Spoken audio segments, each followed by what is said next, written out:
जय श्री हरि। तो बंधु, गीता जी में छठे अध्याय में 5 से 8 श्लोक तक बता दिया था। 9वें श्लोक से आज प्रारंभ करते हैं। ये बताते हैं भगवान ने क्या कहा है।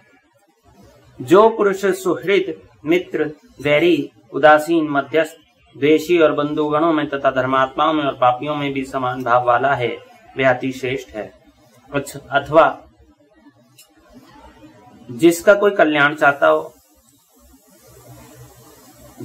ऐसे पुरुष के विषय में, मित्र के विषय में, शत्रु के विषय में, उदासीन के विषय में, जो उसकी अवहेलना करता हो, जो ध्यान ही ना देता हो कि वो है भी या नहीं, मध्यस्थ के विषय में, द्वेष करने वालों के विषय में और बंधु बांधवों में तथा धर्मात्माओं में और पापियों में भी जो समान भाव रखता है, वह अति श्रेष्ठ है।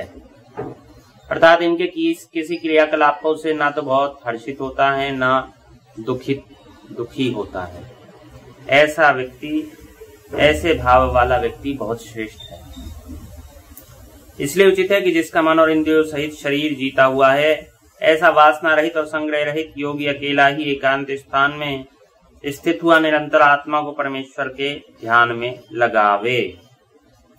तो जिसने मन जीत लिया, इंद्रियों सहित सारा शरीर जीत लिया है, वासना रहित है और संग्रह भी कोई नहीं करता है, इच्छाएं कोई है नहीं, पैसा एकत्रित या किसी चीज को एकत्रित करता नहीं है, मन को जीत लिया है, इंद्रियों को जीत लिया है, शरीर को जीत लिया है, अर्थात आसन के द्वारा शरीर को जीत लिया है, घंटों तक बैठे रह सकता है आसन में, एक आसन से। तो ऐसा व्यक्ति परमात्मा के ध्यान में निरंतर लगे, ऐसा कहा गया है। शुद्ध भूमि में लगे कैसे कि शुद्ध भूमि में कुशा, मृगशाला और वस्त्र हैं उपरोपरी जिसके। पहले तो भूमि शुद्ध करो, उसमें कुशा डालो, फिर मृग की खाल डालो और वस्त्र डालो उसके ऊपर। अब यहाँ बात आती है, भैया ये तो हिरण की खाल डालने को कह दिया। तो हिरण की खाल आपको मार के नहीं डालनी है, स्वतः मरे हुए हिरण की खाल डालो। और वह उपलब्ध नहीं है तो भले ही सूती और कुश बिछा लो। ऐसे अपने आसन को न अति ऊंचा और न अति नीचा स्थिर स्थापन करके और उस आसन पर बैठकर तथा मन को एकाग्र करके चित्त और इंद्रियों की क्रियाओं को वश में किया हुआ अंतःकरण की शुद्धि के लिए योग का अभ्यास करे। ना तो इंद्रियों से कोई चेष्टाएं करे कि फोन में देख रहे हैं, ध्यान कर रहे हैं, या फोन आ गया बात कर ली, या किसी से बात करते करते ध्यान कर रहे हैं। इंद्रियों को नियंत्रित करके चित्त को भी एकत्रित कर, एक जगह नियंत्रित करना है परमात्मा के ध्यान में। वो एक प्रसिद्ध वाक्य है ना, कुछ ऐसे करके है कि मन कहीं और ही फिर रहा है और लेके बैठे हैं माला, तो उससे कोई लाभ नहीं है। इसलिए आपको क्या करना है, आपको ऐसा ध्यान लगाना कि अंदर भी ध्यान रहे और बाहर से भी आप क्रिया कर रहे हो माला जाप की। ऐसा नहीं बाहर से तो माला जाप है, अंदर मन कहीं और ही फिर रहा है, मन किसी के ध्यान अन्य के ही ध्यान में किसी में विलीन है। इसलिए योग का अभ्यास करे इनको वश में करके। उसकी विधि इस प्रकार है कि काया, सिर और ग्रीवा को ऐसे समान और अचल धारण किए हुए दृढ़ होकर अपनी नासिका के अग्रभाग में यहाँ पर इसको देखकर अन्य दिशाओं को न देखता हुआ और ब्रह्मचर्य के व्रत में स्थित हुआ, भय रहित तथा भली प्रकार शांत अंतःकरण वाला और सावधान होकर मन को वश में करके मेरे में लगे हुए चित्त वाला और मेरे परायण हुआ स्थित होवे। अंतःकरण को शांत रखे, मन को कहीं और भटकने ना दे, परमात्मा के चित्त में लगाए और परमात्मा के परायण हो जाए।